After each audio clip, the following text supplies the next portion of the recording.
사랑을 전할 때 아름다운 주의 나라 이루어지네.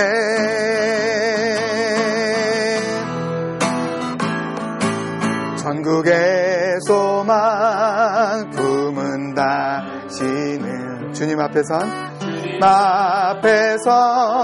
바로 당신은 그의 편지로 이 땅에 보내신 주의 손과 발 작은 예수. 우리 한 번 더 기도하겠습니다. 아버지 하나님, 그렇습니다. 우리는 보이는 것에 매이지 아니하고 보이지 않는 것을 통하여서 그 소망 가운데 구원받은 자 되게 하신 것을 참으로 감사합니다. 그 소망을 우리가 품었습니다. 그렇게 주님 앞에서 살아갑니다. 살아가는 우리의 얼굴을 주님의 얼굴로, 또 살아가는 우리의 손과 발을 주님의 손과 발로, 그렇게 주님 닮은 삶을 살아가기를 원하시는 하나님 앞에 이제부터 더욱 그렇게 살아가게 인도하여 주옵소서. 주님 앞에서 온전히 쓰임받아 주님께서 우리를 만나셨을 때에 칭찬하시면서 착하고 충성되었었다고 우리에게 축복하시는 그날을 기대하며 오늘을 살아가게 하여 주시옵소서. 말씀 앞에서 우리의 모든 더러워진 마음과 닫혀진 눈이 열리게 하여 주실 줄 믿사옵고 이 밤도 함께 하시는 예수님의 이름으로 감사하며 기도드립니다. 아멘. 아멘. 주님 앞에 우리 감사의 박수 드리겠습니다. 감사합니다. 나누실 말씀 같이 보겠습니다.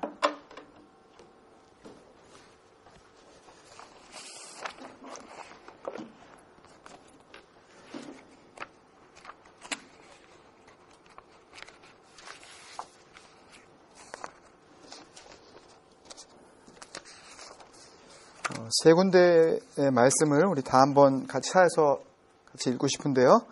마태복음 먼저 21장 33절에서 46절.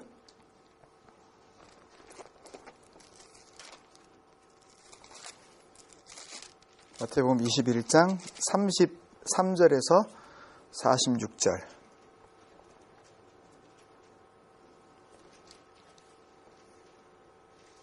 같이 우리 천천히 말씀을 이렇게 잘 이렇게 이해하시면서 그러면서 우리 같이 한 목소리로 읽겠습니다. 33절부터 읽습니다. 시작. 다른 한 비유를 들으라. 한 집 주인이 포도원을 만들어 산 울타리로 두르고 거기에 즙 짜는 틀을 만들고 망대를 짓고 농부들에게 새로 주고 타국에 갔더니 열매 거둘 때가 가까움에 그 열매를 받으려고 자기 종들을 농부들에게 보내니 농부들이 종들을 잡아 하나는 심히 때리고 하나는 죽이고 하나는 돌로 쳤거늘 다시 다른 종들을 처음보다 많이 보내니 그들에게도 그렇게 하였는지라. 후에 자기 아들을 보내며 이르되 그들이 내 아들은 존대하리라 하였더니 농부들이 그 아들을 서로 말하되 이는 상속자니 자 죽이고 그의 유산을 차지하자 하고 이 잡아 포도원 밖에 내조차 죽였느니라. 그러면 포도원 주인이 올 때에 그 농부들을 어떻게 하겠느냐. 그들이 말하되 그 악한 자들을 진멸하고 포도원은 제때에 열매를 바칠 만한 다른 농부들에게 새로 줄지니이다. 예수께서 이르시되 너희가 성경에 건축자들이 버린 돌이 모퉁이의 머릿돌이 되었나니 이것은 주로 말미암아 된 것이요 우리 눈에 기이하도다 함을 읽어본 일이 없느냐. 그러므로 내가 너희에게 이르노니 하나님의 나라를 너희는 빼앗기고 그 나라에 열매 맺는 백성이 받으리라. 이 돌 위에 떨어지는 자는 깨지겠고 이 돌이 사람 위에 떨어지면 그를 가루로 만들어 흩으리라 하시니 대제사장들과 바리새인들이 예수의 비유를 듣고 자기들을 가리켜 말씀하심인 줄 알고 잡고자 하나 무리를 무서워하니 이는 그들이 예수를 선지자로 알미었더라. 아멘. 예, 그리고 우리 마가복음 12장 1절에서부터 12절 말씀 같이 있습니다.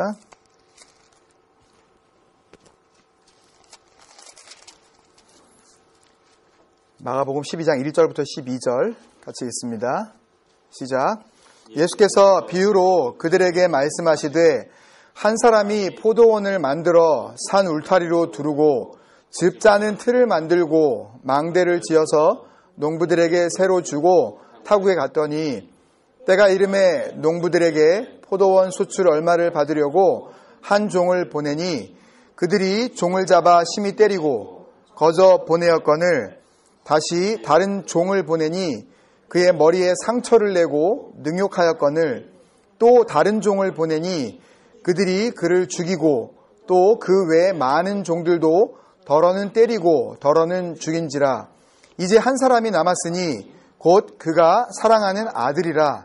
최후로 이를 보내며 이르되 내 아들은 존대하리라 하였더니 그 농부들이 서로 말하되 이는 상속자니 자 죽이자. 그러면 그 유산이 우리 것이 되리라 하고 이에 잡아 죽여 포도원 밖에 내 던졌느니라. 포도원 주인이 어떻게 하겠느냐? 와서 그 농부들을 진멸하고 포도원을 다른 사람들에게 주리라. 너희가 성경에 건축자들이 버린 돌이 머릿돌이 되었나니 이것은 주로 말미암아 된 것이요 우리 눈에 놀랍도다 함을 읽어보지도 못하였느냐 하시니라. 그들이 예수의 이 비유가 자기들을 가리켜 말씀하심인 줄 알고 잡고자 하되 무리를 두려워하여 예수를 두고 가니라. 아멘. 누가복음 20장 이 부분도 같이 한번 읽겠습니다. 누가복음 20장 9절에서 18절 말씀.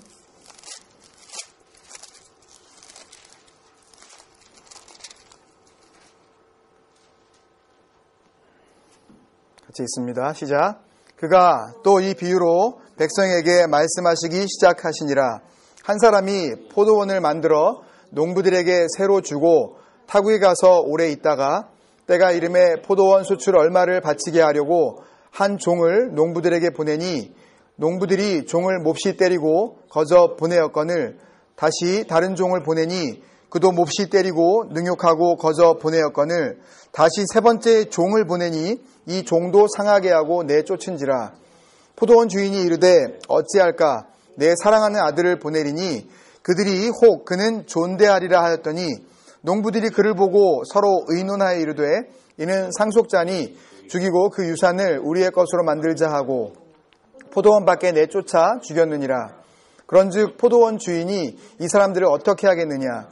와서 그 농부들을 진멸하고 포도원을 다른 사람들에게 주리라 하시니 사람들이 듣고 이르되 그렇게 되지 말아지이다 하거늘 그들을 보시며 이르시되 그러면 기록된 바 건축자들의 버린 돌이 모퉁이의 머릿돌이 되었느니라 함이 어찌미냐?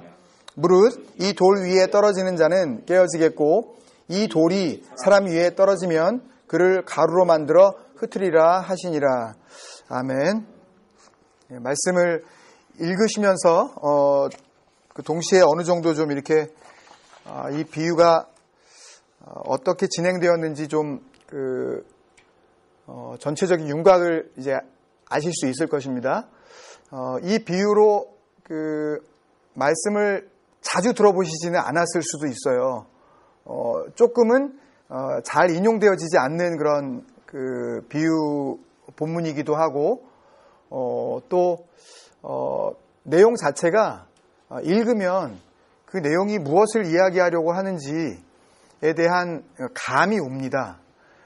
실제로 이 비유는 예수님께서 이제 잡히시기 한 주일을 남겨놓고 지금 주님께서 말씀하신 다른 비유도 나중에 말씀하시는 내용이 있지만 사실상 십자가 지시기 전에 마지막 비유나 마찬가지인 내용이기 때문에 예수님의 고난 받으심을 예표하고 있는 그런 비유로 들릴 수밖에 없는 예수님의 십자가 사건을 잘 알고 있는 우리로서는 예수님의 이 비유를 듣는 순간 누가 아들이고 어떻게 죽게 되어지는지에 대한 그 흐름을 이 비유를 통해서 우리가 이제 알게 됩니다.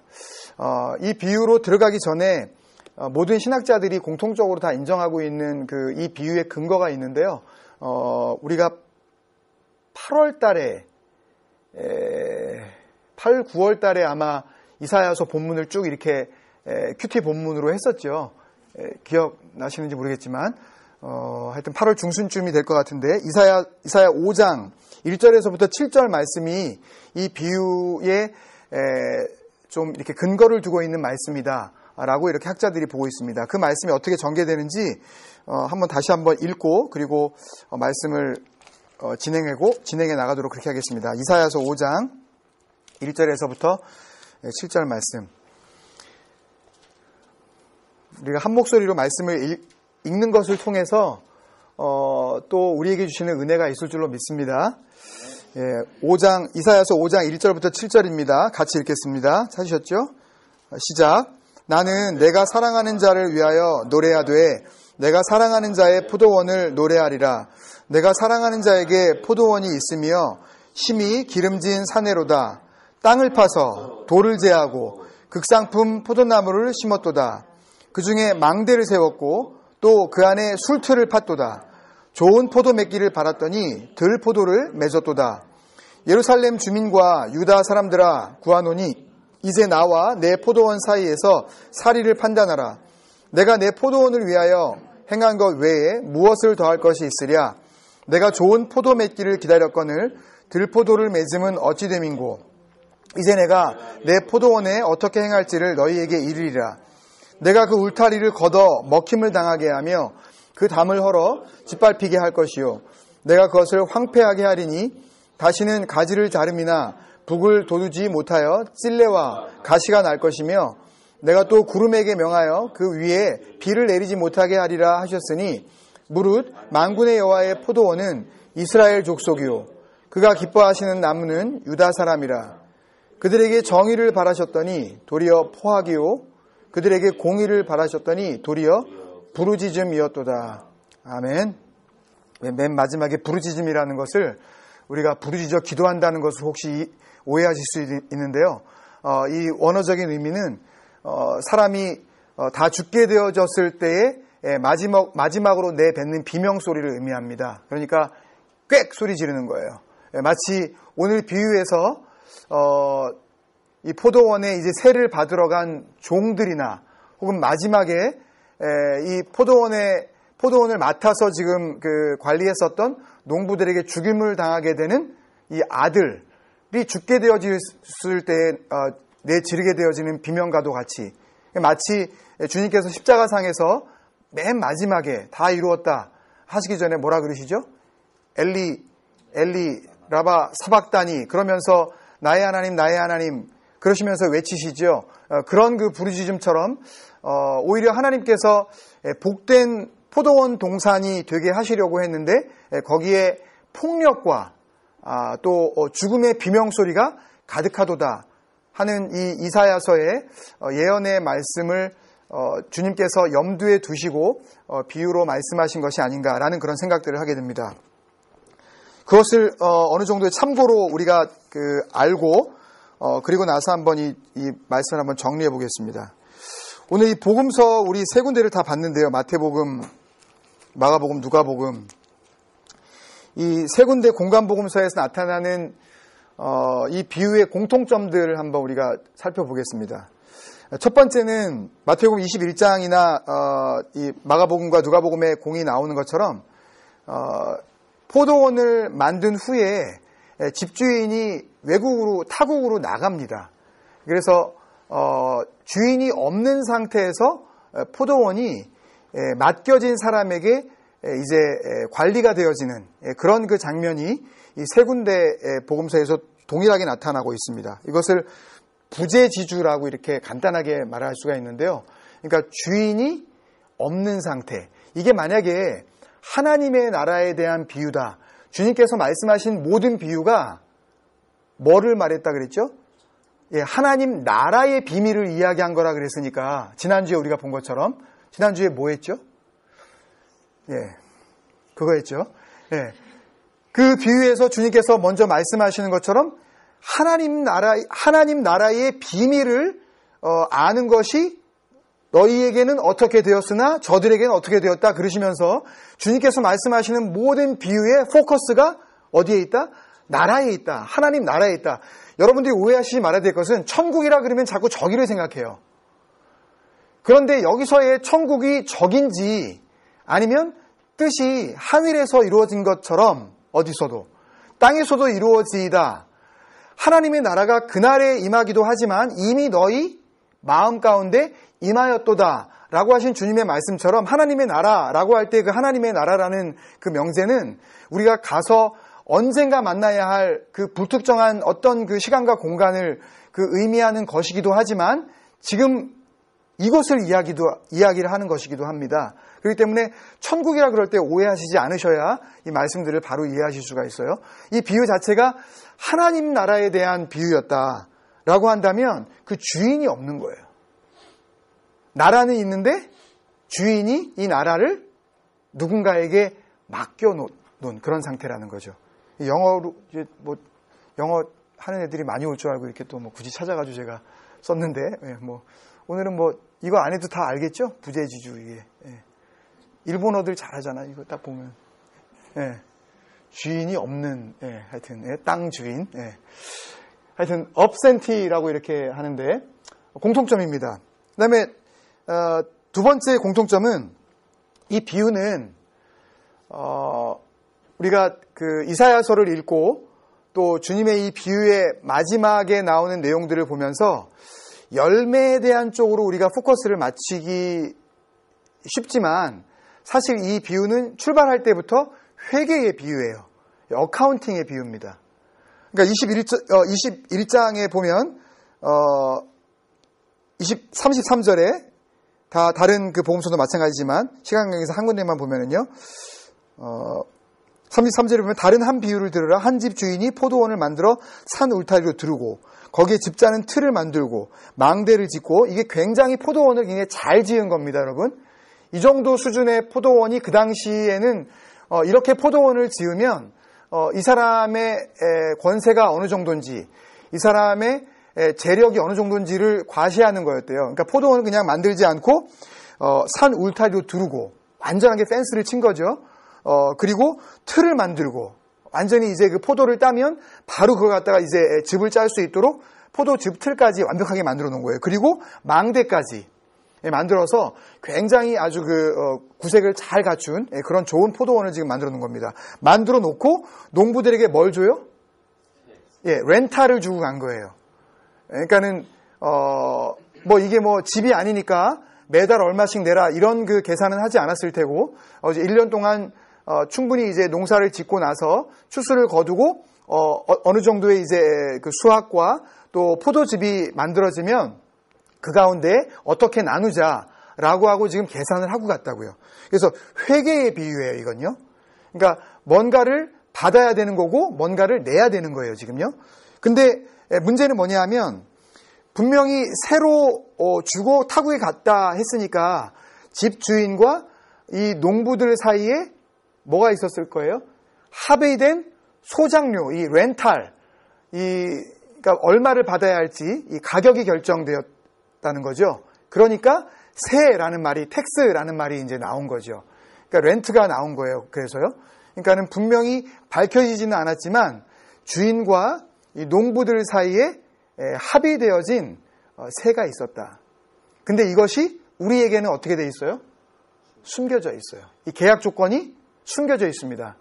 그렇지만 당사자들끼리는, 이 계약을 성취한 당사자들끼리는 이 계약이 어떤 의미인지 정확히 알았기 때문에 이 계약이 성사가 됐을 것이다 라는 것을 추측하실 수가 있으시겠죠? 그죠? 억지 추측이 아니죠? 그죠? 그렇게 됐을 거다. 그 다음에 세 번째는 종들의 파송, 그리고 농부들의 처사가 거의 비슷합니다. 마태복음에는 종들을 보냅니다.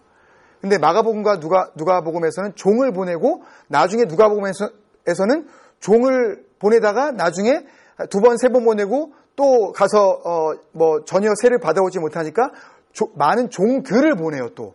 이렇게 하면서 조금씩 내용은 다르지만 다 똑같습니다. 하여튼 종을 보내고 거기에 대해서 이 농부들이 하는 행동들이 똑같이 나와요. 굉장히 폭력적이고 절대로 주인이 보낸 이 종들에게 호락호락하게 대하지는 않습니다. 그리고 나서 결국은 마태복음에서는 그냥 그의 아들이라고 했지만 마가복음과 누가복음에서는 뭐라 그래요? 그의 사랑하는 아들이라고 이야기를 하고 있습니다. 그런 것들을 좀 캐치하시라고 우리가 다 한번 읽은 건데 어쨌든 아들을 파송합니다. 사랑하는 아들. 주님께서 이렇게 말씀하실 때 언뜻 우리 뇌리를 스치고 지나가는 그 여러 가지 단어 가운데 뭐가 있을 수 있을까요? 사랑하는 아들. 그러면은 뭐가 생각이 납니까? 아무 생각도 안 나요? 우리 아들이 생각나세요? 사랑하는 아들. 언제 이런 그 단어가 언급됐었죠? 예수님께서 세례 요한에게 요단강에서 세례를 받고 물 위로 올라오실 때에 하늘에서부터 음성이 들리는데 이는 내 사랑하는 아들이다. 내 기뻐하는 자다. 이렇게 말씀하셨죠. 그 단어예요. 바로. 그렇기 때문에 이 단어가 나오는 순간 듣는 사람도 예수, 또 우리가 읽는 독자들도 이건 예수님과 관련되어 있는 거다 라고 우리가 어느 정도 추측을 할 수가 있다는 거죠. 그리고 그의 운명이 다 똑같습니다. 다 어떻게 돼요? 세 복음서에서 동일하게 다 죽임을 당해요. 그리고 나서 예수님께서 질문하십니다. 괄호치고 대답이라 그랬는데 마태복음에서는 주님께서 질문하시고 대답은 딴 사람들이에요. 그런데 마가복음과 누가복음에서는 주님께서 대답하시고 자기가 답을 하십니다. 너무 빠른가요? 다 이해가 되시죠? 이런 공통점들이 나타나고 있습니다. 왜 이런 공통점들을 제가 굳이 다시 한번 말씀을 드렸냐 하면 이 비유를 읽으면 읽을수록 이 비유는 의문투성이입니다. 아직 안 넘겨주셨죠? 어떤 의문이 이렇게 드시지 않습니까, 여러분? 한 가지만 한번 의문을 한번 얘기해 보세요. 한 가지만. 이 비유를 들으면서 이게 현실적으로 너무 불가능한 그런 내용이다. 이게 의문입니다. 어떻게 이럴 수가 있을까? 아무거나 한 가지만 한번. 없으셔요? 생각하고 싶지 않으셔요? 넘어갑니다, 그러면. 넘겨주시죠. 여러 가지 질문들이 있을 수 있는데요. 집주인이 한마디로 너무 어이가 없어요. 보통 종을 보내서 종을 보낼 때에 돈을 받아오는 일이기 때문에 아무나 보내나요? 그죠? 1년에 한 번 딱 가서 세 받아오는 거예요. 그죠? 아무나 보낼 수가 없죠. 그죠? 믿을 만한 종을 보내는 거죠. 예를 들면 우리가 생각할 때 이것을 하나님이 보내시는 종이라고 생각하면 누가 있겠습니까, 여러분? 누가 있겠어요? 한번 이름을 대보세요. 예? 생각이 안 나세요? 모세, 아브라함, 그냥 생각나는 대로 한번. 예레미야, 이런 종들을 하나님께서 믿고 뭔가 맡기시겠죠? 우리가 그렇게 한번 알레고리적으로 한번 생각을 해보자면. 근데 너무 무능하리만큼 인내심이 가득한 집주인이에요. 한 번 보냈는데 가가지고 창피를 당하고 와요. 아주 모욕을 당하고 와요. 막 머리를 때리고 이거는 우리는 어떻게 들으시는지 모르지만 지금도 여러분 내 자녀도 내가 애를 머리를 때려봐요. 요새 애들 가만히 안 있습니다, 여러분. 내 자식도요. 근데 남이 지금 멀쩡히 합리적으로 돈 받으러 갔는데 근데 이렇게 모욕을 주는 거예요? 그러면 가서 말했을 거 아니에요. 내가 갔는데 머리를 때리더라고. 아니 이런 인간들이 이런 놈들이 다 있나. 가야죠. 누가? 주인이 가야죠. 직접. 이런 일이 세상에 어딨냐고요. 이게 인내심이 좋은 건지 아니면 이게 멍청한 건지 주인이 아니면 너무 착해 빠져가지고 도대체 사람에게 싫은 소리를 못해서 그러는 건지 그런 생각이 안 드십니까, 여러분? 저만 드나요? 두 번째. 근데 이 난폭한 농부에게 누구를 보내요?